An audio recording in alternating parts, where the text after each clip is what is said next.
And uptown, two roses are drowning in each other's piss. And downtown, interracial lovers secretly kiss. While junkies Wake up, niggas. I love that. This conversation is so funny, but it's so timely. I look at this Elizabeth and I want to just crack her in the head. I'm like, oh my God, are you serious? I have to share air with you. But there really are white people who don't know how sensitive this word is based on its history, based on our shared history. There are white people in this world, on this planet right now, who don't know how that word has been used to dominate and hate so much, and why it is so different when black people use it amongst themselves. And not that we should use it amongst ourselves uncritically. Nigga, please. You work for UPS. There are certain people who understood exactly what I was just talking about, and other people didn't. For those people who did, they called the vapors. But it is to say that the word nigga occupies a very specific cultural space for us, and I don't think that it's something that we should give up. But I think that one thing that a Barack Obama will bring to this is that black people, we're going to have to, I guess we're going to have to accept that there really are white people who are really divested from racism. I mean, I was saying this to a white friend the other night, and as I was saying it, I was like, oh my God, that's going to be really hard to really, like, for Barack Obama to win.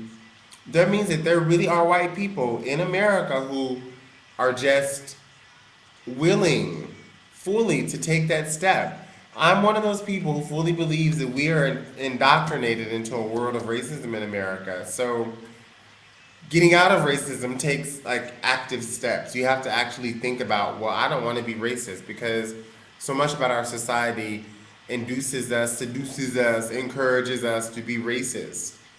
Um, and on the same token, I think black people, we're going to have to accept that we're going to have to give up some of this power of the word nigger. Now, I know this is going to sound really strange, because I can't believe I'm about to say it, but are there contexts where there are white people who can say nigger in the way that we say it and mean it, and we know that we mean it? I know that amongst people, there are white people who say it in social groups. I'm sure there are rappers who say it, blah, blah, blah. But I mean, but I really want to think about this. Like, are we willing to give up that power of a white person to, I dare you say nigga, I dare you say nigger? Are white people willing to say, you know what, we reclaim that history, we reject its racist past, we don't allow that word to be hateful anymore? It's not just that black people need to say that, white people also need to say that. We need to give them the space to say it and listen to what they have to say. It's also our responsibility, I should say, to engage the dialogue. I mean, I feel like, I grew up, I'm tired of explaining black people to the world.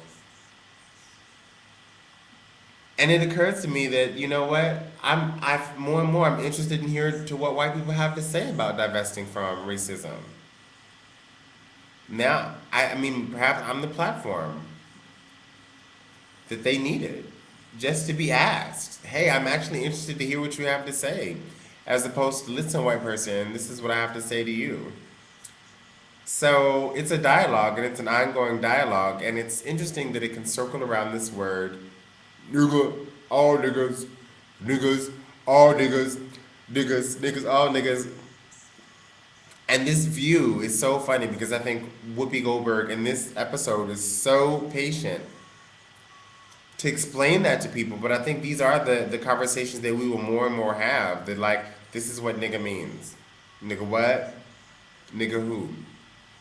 And if it takes, people really hurting over, but I mean, I don't know. Am I putting too much into this Barack Obama, and this will really, like, catapult society to being able to openly talk about race? Will that reflect in our international relations? Will we demand that other countries deal with their problems with social inequality? Will we not walk out of, UN conferences on racism and xenophobia? Will we be willing to host them? Will we pay our UN bills? Will we incite other leaders around the world? I mean, if Gandhi incited Martin Luther King, and at the rate that information is exchanged, that could happen much more quickly. What about minorities rising up all around the world? No more tyranny of the majority. We can have a democracy that works for the people. Something for the people, the niggas too.